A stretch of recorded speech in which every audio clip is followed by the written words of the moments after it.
Beautiful souls. I am starting a rampage on um, couples thinking about, or even singles thinking about either choosing to marry someone or actually looking for an ideal couple. And I'm going to start a series of questions that will help you ascertain, you know, how much or how good of a partner you would be to live with. What is the ease of which um, it would be to live with you or to live with the ideal partner that you are planning on marrying? And the first question I will start today is, would you prefer having a partner that is more modern in their ways about going about things, for instance, or would you prefer one that's traditional?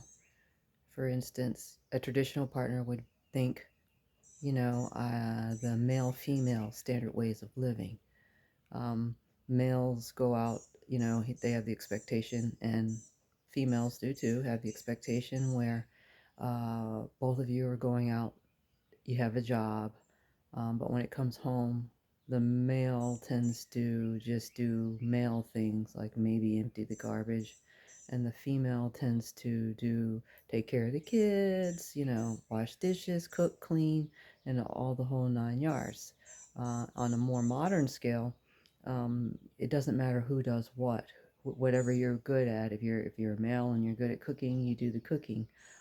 If you happen to be a male that's trying to get a job started or a career started or a vision, for your own business, then you can stay home and take care of the kids, while the female is more one who likes enjoy going out into the world and working.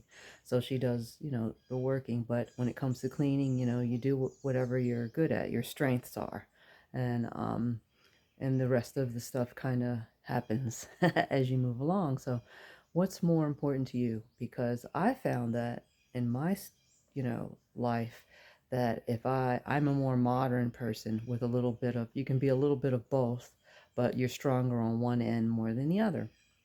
So um I t- I'm I learned that later on. I am a more modern person when it comes to living, but I do have a few traditional ways too, but I'm more modern. I like to cook when I plan on, when I want to cook. I believe that the kids are something that both parents should contribute to the household as well. But, I'm not going to force my husband to do what he doesn't want to do. Um, but I have a mindset of, if you're interested in spending time together, then it's going to take both couples diving in to help do things. But I don't enforce that upon my husband. So there, um, share below what your preference is, because it does, in my mind, play a role. Because if I have been married to someone who was a more traditional way of thinking, they were stronger on that end, and they picked me, and I had no idea when I got married to this person that that wasn't a missing link in our partnership, and therefore the marriage didn't work out so well, because I was more modern and he was a more traditional way, which is nothing wrong with either, but you want to make sure you pick someone who um, is more what you're looking for. That's a very important key. All right, so share below. All right, thank you. Bye.